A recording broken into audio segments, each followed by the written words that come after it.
Assalamualaikum warahmatullahi wabarakatuh. Hai Sobat Islami, perkenalkan nama saya Rizky Manusufbia. Saya sebagai siswa Mahatu Kota Gorontalo dari kelas 11-4. Di video kali ini saya akan membawakan sebuah materi dan sebuah penjelasan tentang LGBT yang kerap atau sudah tidak asing lagi di telinga kita. Nah, jadi pertamanya yaitu pengertian LGBT. Nah, dalam Islam memandang LGBT sebagai perilaku yang tidak sesuai fitrah penciptaan manusia. Allah menciptakan manusia berpasangan, pasangan dari laki-laki dan perempuan, dan hubungan yang sah hanyalah melalui pernikahan di antara keduanya. Perilaku homoseksual dan perubahan gender tanpa alasan medis dianggap menyimpang dari syariat agama Islam. Kemudian yaitu faktor terjadinya LGBT menurut Islam dan ilmu sosial.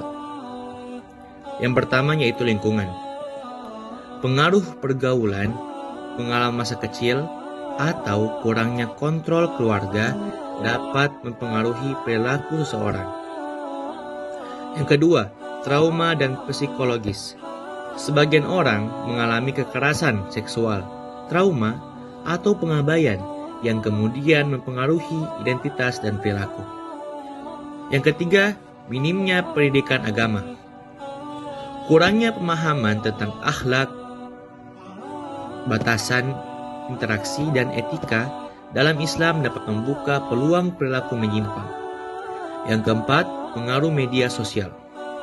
Media sosial, film, dan budaya populer sering menormalisasi perilaku ini sehingga mudah diikuti tanpa disadari. Yang kelima, faktor biologis, dan sekarang masih diperdebatkan. Beberapa penelitian membahas kemungkinan faktor genetik atau hormon, namun tidak ada kesimpulan final, dan Islam tetap berpegangan pada hukum syariat, bukan asumsi ilmiah. Yang ketiga, dalil dalam Islam tentang larangan LGBT. Yang pertama, Al-Quran. Allah berfirman tentang kaum Nabi Lut, yang artinya, mengapa kamu mendatangi laki-laki untuk melepaskan nafsumu dan bukan kepada wanita. Quran Surat Al-A'raf ayat 81. Ayat ini menunjukkan larangan jelas terhadap hubungan sama jenis. Yang kedua, hadis. Rasulullah SAW bersabda, Allah melaknat laki-laki yang menyerupai perempuan dan perempuan yang menyerupai laki-laki. Hadis riwayat Bukhari. Hadis ini menjadi dasar bahwa perubahan gender dan meniru lawan jenis tidak dibenarkan. Maka dari itu, ada beberapa dampak LGBT menurut Islam yang sangat berpengaruh. Yang pertama, dampak moral dan akhlak. Merusak nilai keluarga dan fitrah manusia. Menyimpang dari ajaran agama. Dan dampak sosialnya ialah menimbulkan konflik sosial karena tidak sesuai norma masyarakat. Mengubah struktur keluarga dan peran sosial. Dan yang terakhir yaitu dampak kesehatan. Beberapa perilaku beresiko terkait LGBT dapat menyebabkan: yang pertama, penyakit menular seksual, gangguan psikologis akibat tekanan sosial. Bagaimana sikap Islam terhadap pelaku LGBT? Islam menolak perilakunya, tetapi tetap mengajarkan untuk memperlakukan pelakunya sebagai manusia yang perlu dibimbing, bukan dibenci. Sikap yang benar sebagai seorang muslim, yang pertama, kita mengingatkan dengan kelembutan, mengajak kepada taubat, dan memberikan edukasi agama. Tidak melakukan bullying, hinaan, atau kekerasan.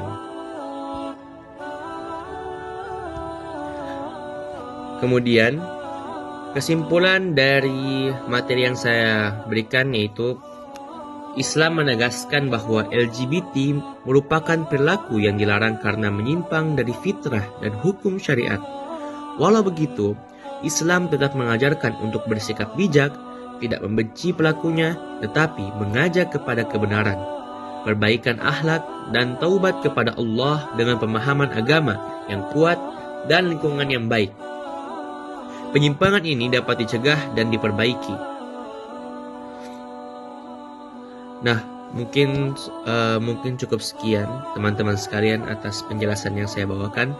Semoga dengan materi ini kita dapat terus meningkatkan ketakwaan kita kepada Allah Subhanahu wa taala dan juga tetap terus berada di jalan Allah Subhanahu wa taala. Dan semoga dengan adanya materi ini kita semakin tahu bahwasanya Allah melarang orang-orang yang melakukan penyimpangan, di antaranya itu yang seperti yang saya bawakan, yaitu melakukan hubungan sesama jenis yang Allah larang dan Allah laknat bagi pelaku-pelakunya.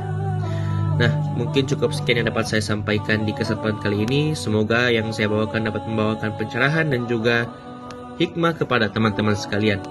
Saya tutup. Nun wal qalami wa ma yasturun. Assalamualaikum warahmatullahi wabarakatuh.